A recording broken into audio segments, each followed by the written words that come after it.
learning objectives, or the magic behind making amazing education. So everybody, you may not know this, but not only am I a yoga teacher, but I'm also an instructional designer, and I help people to create excellent online and in-person training courses and education. And in this video, I want to share it is like the keystone tip for how you can start to create education that is effective and student-centered, which is super important. So if you're interested in creating trainings or workshops, gaining more clarity around how you might just create an online course, this is a great video to listen to. This is for you.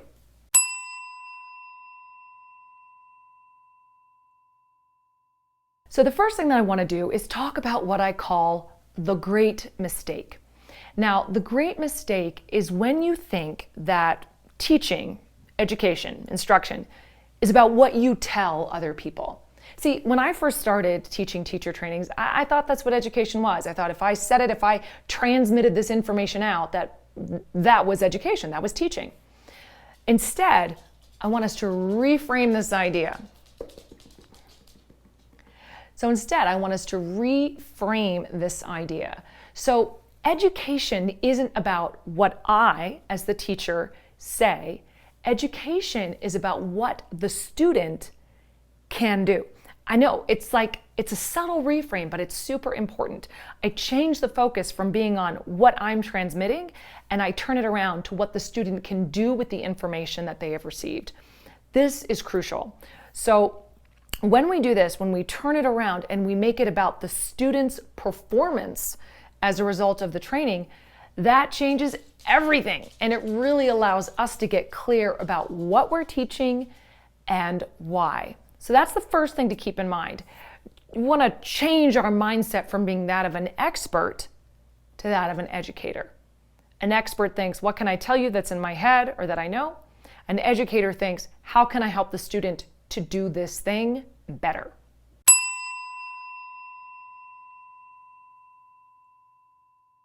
I want you to step back first of all and see the forest for the trees. So step number one is to say, what do I want my students to remember about this course in 2 years, right? That's the big picture idea. It helps us remember, what's the big purpose of this? So take a moment and think about if you've got a course in mind or a workshop in your head. What do you want students to remember? What's the big idea of this course? And once you have that's useful, because when we start to get into the weeds of creating the actual course, keeping our big idea in mind, the magic idea in mind, just helps to keep us on track a little bit.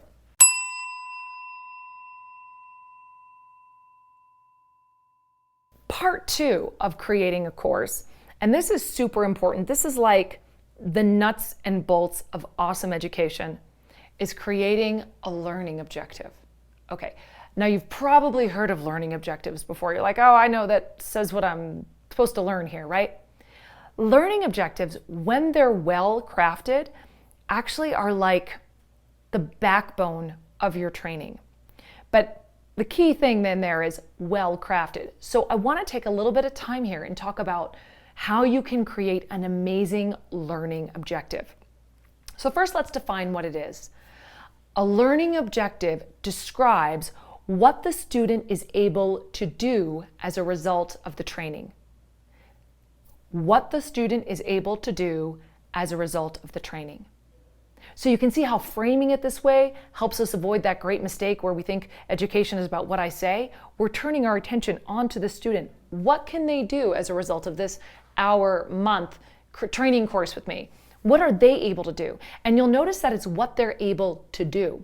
How am I going to see the student perform and use these skills? We want it to be measurable and visible. That's different than saying what I want the student to know or understand, right? Which is nice, but that's all in their head. So what do I want the student to be able to do as a result of this training? And when we start thinking this way, that means that I have to start thinking as a trainer, what do I need to see the student to do? What do they need to be able to perform or show me so that I know that they have received the information that I want them to have? So I'm going to take a really simple example. Let's say that I am creating a training course on cueing, right? So if I'm creating a learning objective about my course on cueing, I might say, okay, when I start off, I might say, well, I want them to be able to teach Warrior 2. So I want the student to know how to teach Warrior 2. Now, to turn that into a really good learning objective, first I need to make it measurable. So instead of saying, and this is a subtle difference here, but bear with me, instead of my learning objective being, I want the student to know how to teach Warrior 2, my learning objective is the student will be able to teach Warrior 2. So I'm taking it out of this know or understand world, which we can't really measure, and I'm turning it into something tangible. This is something the student will be able to perform or show me at the end of this training. They will teach Warrior 2. So that's the idea of a learning objective. What is a measurable thing that the student is able to do because of the education they've had with me?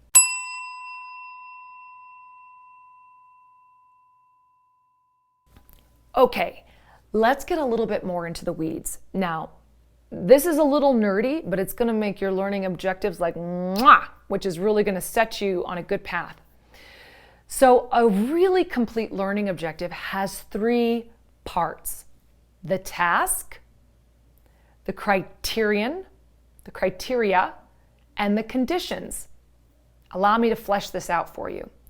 So in our previous example, we said the student's going to know how to teach Warrior 2, and we changed that to the student will teach Warrior 2. Great, that's good, it's measurable. But I'm not indicating yet the conditions under which they're going to do that task. So for example, is the student going to have to teach Warrior 2 to an online group of 2 students? Is the student going to have to teach Warrior 2 in person to 20 students? Is the student going to teach Warrior 2 to a group of students in a public group class? In other words, what are the conditions under which they're going to do this thing? Because that changes the complexity and the nature of the task, doesn't it? Right? So you want to think about, what are the conditions under which they're going to do this? How are they going to do it? Then we want to ask, how well are they going to do it? Because it's one thing to say, the student's going to teach Warrior 2 to a group of 5 of their teacher training peers. But how well? They could do it and do it terribly. Does that mean they've achieved the objective? Or do I need to add some criteria to that so that I see how well they're doing it? So the task tells us what they're doing, teaching Warrior 2. The conditions tell us how they're doing it, under what circumstances. And the criterion tell us how well they're doing it. So in this example, I might say the student is going to teach Warrior 2 to a group of 4 to 5 of their teacher training peers using direct language, cueing to a common misalignment, and teaching from the ground up. So all of a sudden, now I have a way to evaluate how well the student has done it. What are the standards they have to do it to in order for us all to be satisfied that they have hit the mark? So a full, complete learning objective has these 3 parts to it. The what they're doing, teaching Warrior 2, the conditions under which they're doing it to a group of 4 to 5 of their teacher training peers, and then how well they're doing it. They got to use direct language, cue to one common misalignment and teach from the ground up. And that full, complete learning objective now has so much more information to it about what I need to teach them in the room, right? To get them to be able to do those things effectively than just, student's going to know how to teach Warrior 2. Yes? Okay, so here is your task, my friends. If you have a workshop, course, training course in mind, what I first want you to do is 1, start with the big picture in mind. What is the student going to remember 2 years from now? This is keeping our whole forest in mind, right? The big picture from the mountaintop. What's the big idea of my course? Then as you think about your course, you're going to create 4 to 5 what we call course level learning objectives. That means through the course of this whole program, whether it's an hour or a whole teacher training, 4 to 5 great learning objectives that describe what the student is going to be able to do as a result of this time with you. And for your learning objectives to be so perfect, you're going to include all of those 3 parts. You're going to include exactly what they're going to do. You're going to include how they're going to do it. and you're going to include how well they have to do it, or what are the things they have to do in order for that to be considered successful.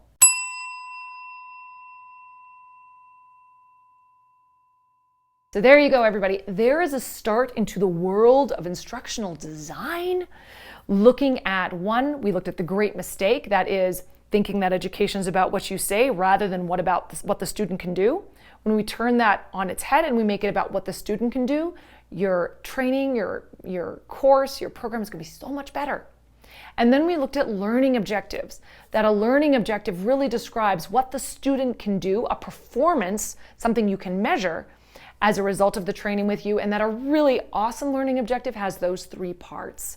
So there you go, guys. I hope that is helpful to you. If you have questions, please feel free to reach out. If you have ideas, please put them in the comments below. And of course, you can subscribe for more tips and tricks. Best of luck with your education, everybody, and I will see you on the mat.